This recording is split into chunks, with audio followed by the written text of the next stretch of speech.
देखिए क्वेश्चन में एक डायग्राम गिवन है। ये डायग्राम का पार्ट 1 है और ये दूसरा। अंतर ये है कि यहाँ पे स्फीयर सिंक कर गया है, इसीलिए बॉटम पे लाई कर रहा है, और यहाँ ये फ्लोट कर रहा है सरफेस पे। क्वेश्चन में कहा है कि जब ये फ्लोटिंग हो रही है तो हाफ ऑफ द वॉल्यूम, आधा ऊपर है आधा नीचे है, और यहाँ तो सिंक ही कर गया है।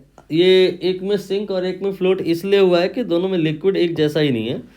पहले वाले केस में जो ये लिक्विड है उसकी डेंसिटी d1 है और दूसरे वाले केस में d2 है।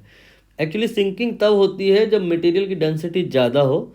दोनों केस में मटेरियल तो सेम ही है, मतलब पहले वाले केस में जो लिक्विड है वो उतना तगड़ा नहीं है, उसकी डेंसिटी कम है, और दूसरे वाले केस में डेंसिटी लिक्विड की ज़्यादा रही होगी, इसीलिए फिर वहाँ सिंक हुआ है। तो आपने अपनी रीजनिंग से ये तो बहुत अंदाजे से पहले ही समझ लिया कि D और D2 में जो अगर हम तुलना करें तो पहले वाले केस में चूंकि सिंक हो गया है, इसका मतलब लिक्विड उतना हैवी नहीं है, सॉलिड की डेंसिटी ज़्यादा है और लिक्विड की जो डेंसिटी है वो कम होगी, इसीलिए सिंक हो गया है।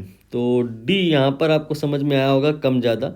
एनीवे आप थोड़ी देर में एग्जैक्ट रेशियो भी समझ जाओगे। आप पहले ये देखो निकालना एक्चुअली क्या है हमें। ये जो दो केस हैं, इन दोनों केसेस में बायोंसी लगेगी, इस पे और इस पे, वो निकालना है और फिर उनका रेशियो हमें फाइंड करना है। तो पहले वाले केस में हम बात करें बायोंसी कितनी लगेगी। बायोंसी एट एनी केस ये होता है V inside and divided by density उस लिक्विड की जिसमें डूबा हुआ है, पार्टली या कंप्लीटली, मल्टीप्लाइड बाय G। ये बायोंसी का फॉर्मूला होता है। प्रत्येक परिस्थिति में आप यही लगा सकते हो। पहले वाली परिस्थिति में हम इसको अगर लगाएं तो इनसाइड वॉल्यूम कितना है, टोटल पूरा डूबा हुआ है तो V/2 नहीं लेंगे, आधा थोड़े ना है, पूरा डूबा है, ये V/2 तो दूसरे वाले केस में लिया जाएगा। यहाँ लिक्विड की डेंसिटी लेंगे, जो लिक्विड है उसका डेंसिटी D1 है, तो यहाँ पे हम D1 कहेंगे, फिर इसके बाद G कहेंगे। अब हम दूसरे वाले केस में आए, यहाँ पर पूरा वॉल्यूम तो डूबा नहीं है ना, आधा ही डूबा है, तो V/2 होगा। लिक्विड का डेंसिटी लेंगे, ये D2 हो जाएगा, इसे मैंने D2 लिख दिया, इसके बाद में G। यहाँ तक आई थिंक आपको आसानी से समझ में आ गया होगा। ये F1 हो गया, ये F2 हो गया।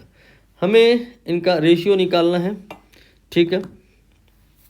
अब हम यहाँ पे थोड़ा सा और चेंज ला सकते हैं इस एक्सप्रेशन में, क्योंकि यहाँ पे हमको पता है ये बायोंसी है and that buoyancy definitely will be equal to weight of sphere. Why? Because of principle of flotation. Because principle of flotation it says कि अगर कोई बॉडी फ्लोट कर रही है तो निश्चित तौर पे उस पर ऊपर की डायरेक्शन में लगने वाली जो बायोंसी होगी that will be equal to the weight of the object. यहाँ पर ये बात नहीं बोली जा सकती क्योंकि यहाँ पे बॉडी फ्लोट कर ही नहीं रही है, वहाँ तो सिंक कर गई है ना।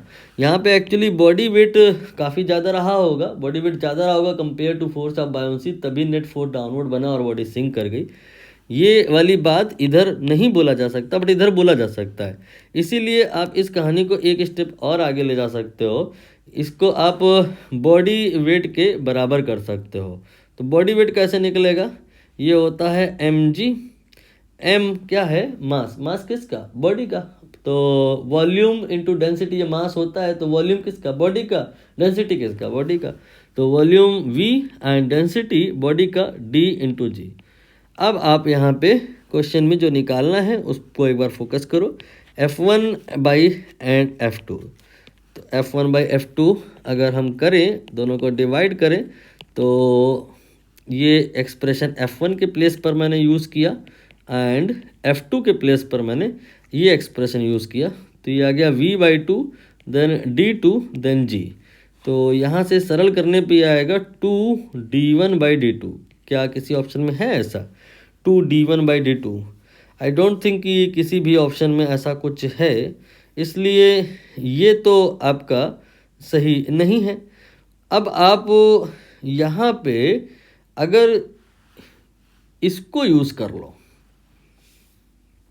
कौन वाले को, F2 के स्थान पे जो दूसरा एक्सप्रेशन था उसको यूज़ कर लो, तो क्या आएगा, वो भी सही होगा। फिर देखना क्या वो ऑप्शन में है, तो ये V then D then G।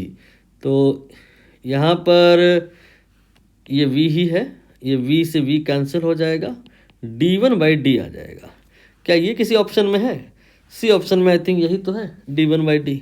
तो इसका आंसर d1/d सी ऑप्शन में है, तो सी ऑप्शन यहाँ पे सही हो जाएगा। और अगर किसी ऑप्शन में ये होता, ये गलत नहीं है, सही है, जो अगर किसी ऑप्शन में होता तो ये भी करेक्ट होता। मतलब मल्टी करेक्ट के पॉइंट से मैं बता रहा था कि इसमें ये अगर किसी ऑप्शन में होता तो वो भी सही होता।